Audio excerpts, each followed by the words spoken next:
Fala pessoal, beleza? E aí, vamos dar continuidade a nossos estudos sobre os fluxos de controle?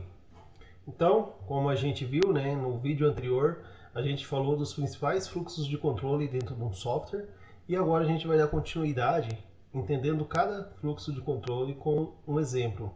Então, vamos lá para a aula. Então, pessoal, explicando primeiramente, a gente vai ver o fluxo de controle if e if-else. Como que funciona esse fluxo? O fluxo do if, ele é a verificação do se caso ocorreu, se foi um exemplo que a gente vai ter, se o botão foi pressionado, executa tal ação ou uma outra ação. Então, aqui vamos imaginar a gente está dentro do nosso software e lá da instrução anterior está correndo o nosso software, né? Nós temos uma instrução anterior que estava sendo realizada e aí vai chegar na expressão if. E aí o que o if vai fazer? O if vai analisar se a expressão é verdadeira para ser atendida ou não. Então, se a expressão for verdadeira, o que ele vai fazer? Ele vai entrar dentro do código de bloco ali e vai estar executando esses blocos de instruções que está dentro das chaves. Então, se não for, ele vai continuar o fluxo do programa normal, entendeu? Ele não vai estar realizando nada do que está dentro do if, só vai ser realizado se entrar dentro do bloco if. Também, em contrapartida, a gente tem o if-else. O if-else ele já faz avaliação, as duas avaliações. Ele vem, está vindo da instrução anterior aí ele entra aqui dentro do bloco do if e verifica. A expressão é verdadeira? Sim. Então ele vai, executa esse bloco de instrução do que está sendo, porque a expressão é verdadeira. Não é verdadeiro. Então, se não é verdadeiro, no else, eu coloco outro bloco que eu quero que seja executado. Então, toda hora ele vai estar passando e verificando. É verdadeiro? Não, não é. Então, se não é verdadeiro, o que eu faço? Faço isso. Você não vai continuar seu programa igual diferente do if aqui. Que o if ele vai pegar, vai ignorar o if ali, né? E vai fazer as próximas instruções do programa. Com o if-else, a gente pode escolher ou uma instrução ou outra, dependendo do resultado da expressão. Então, vamos ver isso aqui, ó, é uma simulação. Eu tenho aqui uma simulação aqui. Isso aqui é um Tinkercad.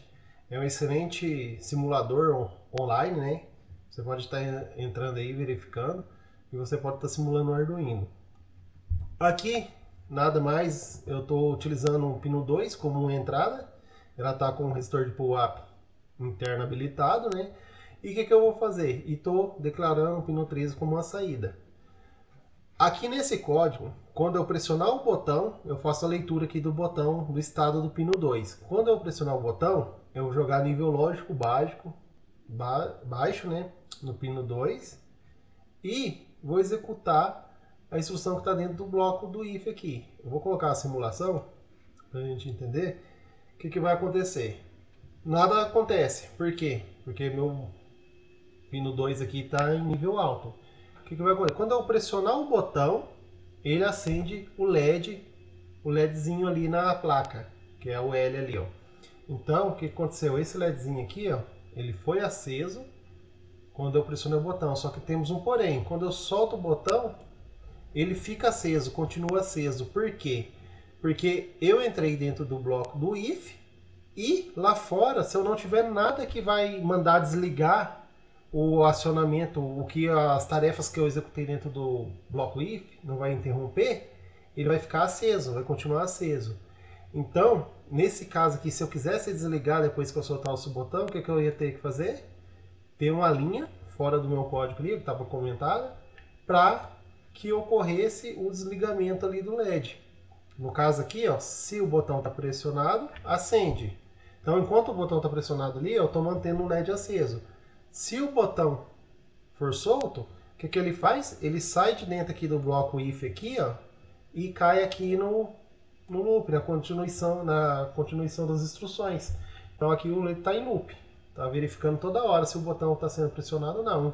Como o botão não está sendo pressionado, ele mantém desligado.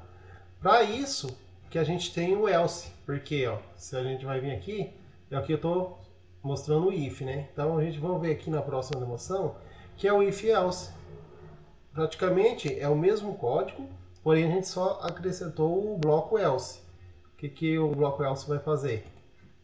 Então aqui, ele está vendo aqui, ó, o botão foi pressionado, foi para nível baixo. Se ele for, ele acende o LED. Não, o botão não foi pressionado, o botão está solto. Então, se não, ele apaga o LED. Então aqui, a diferença do if else é essa. O if executa a função se aquela função for, aquela expressão for verdadeira, né? Entra dentro do bloco if e trata. Caso não, quando a gente usa o else, ele vai executar o bloco que está no else. Não vai ignorar, sabe? Por isso são a diferença ali do if e else. Então você tem que analisar qual que é a sua necessidade no código, de qual expressão, resultado que você deseja ter com o seu código. Aí agora, mais para frente, na próxima videoaula, a gente vai estar vendo as instruções if, else, if, que são ifs e elses aninhados ali, vários ifs e elses. E a gente vai entender ele junto com o switch case. Então, pessoal, essa é a aula de hoje. Fiquem ligados no canal. Teremos as aulas de todos os controles de fluxo. E se você gostou desse vídeo, curta, compartilha aí, comenta, deixe nos comentários aí o que você achou. E até a próxima!